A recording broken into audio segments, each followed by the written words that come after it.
You know, apart from 3rd gen, Pokemon has always had a father issue. The player character is always missing their father, the rival character is always missing their father, well, except for Bianca, but hey, she wasn't much of a rival anyways, and they just don't seem to be there for a lot of characters. However, every now and then, we do get direct mentions of some characters and their fathers, but sometimes, we are made to look for certain clues and trace back characters and their origins, and sometimes, we get the chance to learn of a character's true heritage and learn that their bloodline even leads to traces of royal bloodlines. My friends, today we will be revealing the reason for Lusamine's insanity and the man responsible for this, her father.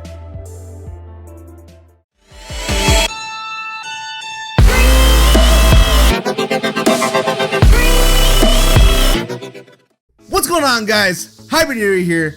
The view and like goal for this video is going to be 10,000 views and 500 likes by the end of the week from when the video was posted. So be sure to share the video around so we can reach the goal, and subscribe to stay tuned for more content. Now, once I beat Sun and Moon, the feels hit me hard, man. The feels hit me.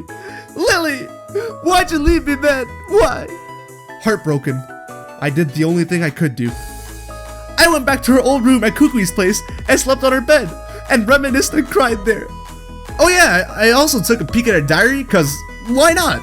If you keep letting random 11-year-olds into your house, then who really cares about privacy in these games anyway? While reading her diary, 2 things caught my eye. The first is that Lillie seems to be unaware of Alola's culture, as she is surprised at the lack of gym leaders. What? Gym leaders? How does she know about them and not Alola's own customs? And the second thing that caught my eye was it the fact that she revealed that Mon really is her father? What?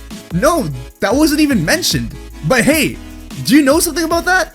Sure do. I know exactly where Mon is on Pokéball Go and not with his family. But first, I'm curious, what was the second thing that caught your eye? Well, I'm glad you asked, Zach, because the second thing that caught my eye was the fact that Lillie said she'd never forget me. Oh, that's so cute. Okay, fine. So the only real thing that caught my eye here was that it seems like Lillie isn't from Alola, but a different region. But how could this be? I mean, her mother Lusamine is an Alola, and that's all we know of her family. So what's the deal? Zach, since you're already here, you want to help me out with this theory? Sure, why not? So if Lillie isn't from Alola, where could she be from? Well, looking at the way Lusamine has her dressed, it seems like she could be from Kalos. Her outfit matches closest to Kalos fashion, and the same could be said about Lusamine. You wouldn't find clothes like these in a region besides Kalos. But we can't make an entire theory based on just clothes, so we have to dig a bit deeper and go to one place where we could find all the answers, the Aether Foundation. But to our surprise, we couldn't find a single answer. However, we did find something else, another mystery that is, one that if solved, we know the answer to this mystery as well. And that mystery question is, who is Lusamine's father? A few of the NPCs make mention of the founder of the Aether Foundation being the current president's father. That would mean that this person would be Lusamine's father. From the NPCs in the game, we get a few clues on who this person was. He was a very, very wealthy man. He came from abroad, he dedicated his fortune to helping Pokemon, and he founded the Aether Foundation. Now that last point may seem obvious, but trust me, it becomes important later on in theory. You know, it's funny because while we may have been researching to figure out where Lillie is really from, it seems as if we stumbled across an even bigger theory. One that explains the origins of the Aether Foundation. One that fits in with the Aether Foundation's real goals. One that gives motive to Lusamine's madness. My friends, Lusamine's father is none other than the main antagonist from Pokemon X and Y, Lysander. We already established that Lusamine's family is most likely from Kalos because of their clothing, but we can take this a step further. If we look at all the important characters in X and Y, Lysander is easily one of the wealthiest. He was able to create an entire evil organization and a hidden base for it disguised as a cafe, and owns Lysander Labs, the company that created the Holocaster. So we can check 2 things off this list. Dedicating his entire fortune to helping out Pokemon? What? Now that doesn't sound like Lysander at all. Does it? Well, contrary to popular belief, it actually does, because Lysander wasn't always such a bad guy. Both in the anime and the video games, it is revealed that Lysander used to care about others. He used to be very generous and help those in need. But once the people he helped started to become corrupt, he slowly saw that the world was a rotten one. Through this new perspective, Lysander had a new goal.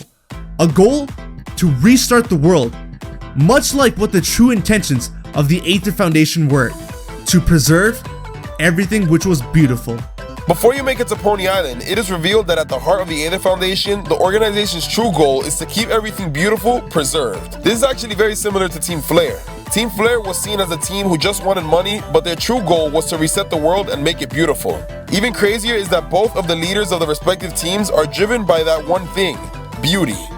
Think about it. Everything Lusamine says about beauty is oddly similar to the way Lysander went about it. Their goals are practically the same. One wishes to create a beautiful world by resetting the world, while one wishes to create a beautiful world by preserving what is already beautiful and destroying anything and everything else. This also fits in with the final point. Team Flare masqueraded as a team who is only looking for wealth.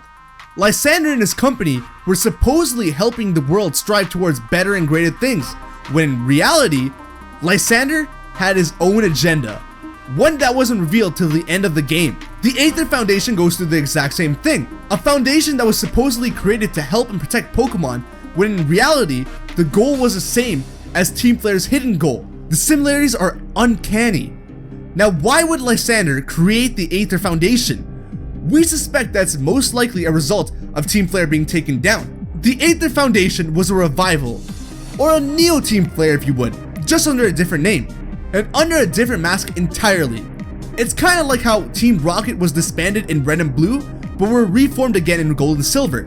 Since X and Y were basically spiritual reboots to the series and carried many first-gen references, Sun and Moon could be carrying a reference to Gold and Silver in this regard. Sun and Moon already carries a lot of similarities to Gold and Silver as it is. But of course, this part of the theory is entirely speculation. Lysander could have created the Aether Foundation at any point in his life. Heck, we don't even know if he survived the blast at the end of the games. But there's one thing I can say for sure, that he lives on within his family. Going back to how similar X and Y was to Red and Blue, the main antagonist in Gen 1, Giovanni, had a son no one knew about till Gold and Silver, and that was his son Silver. If X and Y was trying to replicate Red and Blue as close as possible, it wouldn't be crazy to find out that Lysander had a family that we didn't know about. Heck, his grandson Gladion could even parallel Silver. But regardless, Giovanni had a family we didn't know about till much later on. Unless you read the manga, you likely didn't know about this connection to Heart Gold and Soul Silver during the Celebi event. So the possibility of Lysander having a secret family is definitely there. Now to address the elephant in the room. Gladion, Lillie, and Lusamine all have the same hair and eye color, but Lysander doesn't. What's up with that? Well, the cop-out answer is that if they really made all of them have the same hair and eye color, it'd be way too obvious and wouldn't be a mystery. But the real answer could lie in genetics. Green eyes are dominant to blue eyes, so whatever cloister Lysander put his Onyx into may have had green eyes dominating the allele for blue eyes. Now regarding hair color. Well, the Pokemon universe said screw logic to have the characters and their hair colors, so that's what we're gonna go with. So, Lusamine and Lysander have all these personality traits in common, and no physical traits? Of course they share similar physical traits. Look, the entire family is pretty pale. Okay. So besides the skin color, there is one more trait that Gladion, Lillie, Lusamine, and Lysander all share. And I'd go as far as saying it is easily the family's most overlooked feature. Pun fully intended, their height. While playing through the games, I couldn't help but notice how tall Lillie and Gladion were compared to the player character and how. I also couldn't help but notice that Lusamine is the tallest member of the Aether Foundation. She's even taller than characters like Guzma and Kukui, and males generally tend to be taller than females. This is once again incredibly similar to Lysander, who also towers over almost every character in X and Y. We say almost because there is one character who he is kind of a dwarf to, and that is the older brother of his great ancestor, AZ. And AZ is the final piece to the evidence of this theory. Now you probably have one final question, and that is, how could Lysander be Lusamine's father, with them being almost around the same age? But how do you know they're around the same age in the first place? Sure, Lusamine's confirmed to be over the age of 40, but prior to her revealing her age, We all thought that she was much younger. Who says the same can't be said about Lysander? When I was originally looking for candidates for LUSAMINE'S father, I was looking for characters who were around Watson's age. But then it hit me. I was looking at this completely wrong. LUSAMINE'S father wouldn't look old. No, not at all. He'd look as if he were incredibly young. Now, we don't know Lysander's age, but we do know AZ's age, 3,000 years old. And say what you want, but this does not look like a 3,000-year-old man. Despite his height and the fact that he has eternal life, I'd imagine a 90-year-old man to look old, frail, and shriveled. So when you have a 3,000-year-old man who looks like this, it really makes you wonder if there's a gene being transferred from generation upon generation from the royal family that makes their offspring look incredibly young. And I'd say there definitely is. And for our final point, LUSAMINE'S madness. LUSAMINE was straight up crazy, but no one goes insane for no reason. How people tend to be when they're grown up likely has to do with the way that they were raised. And if LUSAMINE was raised by Lysander, it would explain so much. LUSAMINE wanting only everything and anything beautiful is again similar to Lysander. And in X and Y, Lysander tried to impose his beliefs onto the player character Sycamore, Diantha, and probably everyone else that he met. When you begin to see the motive behind LUSAMINE'S madness, you actually begin to feel sorry for her. You can only imagine how hard it must have been for LUSAMINE to grow up with a father like this. And parents always impose their own beliefs onto their children. And to be accepted by the parent, the child must take on those beliefs. And because of this, LUSAMINE likely only saw the world in two ways: beautiful or rotten. Sure, the point that I'm making does apply to the real world more than anything, but it's pretty evident in Sun and Moon's story that this applies to Pokemon characters as well. It's the reason why LUSAMINE let go of Lillie and Gladion. So there you have it. Lillie and Gladion are from the Kalos region, the region where their mother, the president of the Aether Foundation, LUSAMINE, was born. LUSAMINE, who led an organization that put on a mask saying that their goal was to protect Pokemon, when in reality, it was to create a beautiful world, much like her father before her, Lysander, who had the exact same goals. It seems as if AZ's younger brother's bloodline was destined for greed and corruption. But I'd say that everyone writes their own destiny. It all comes together in Pokemon Sun and Pokemon Moon. Wow, that was a lot. And we haven't even got to the other mystery of the family. We're gonna talk about Lillie and Gladion's infamous father, eh? Yep. Even though you guys may know the answer already, you definitely want to know why their father isn't around anymore. So join us as we talk about LUSAMINE'S husband and why he isn't with the family anymore over on my channel. You heard the man. Trust me, this theory on Zach's channel goes into one of the most overlooked pieces of dialogue in the game. You definitely want to check it out. Be sure to hero punch that like button if you haven't already, comment down below with your thoughts and opinions, and subscribe if you haven't already.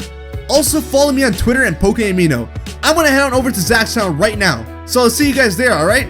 Later!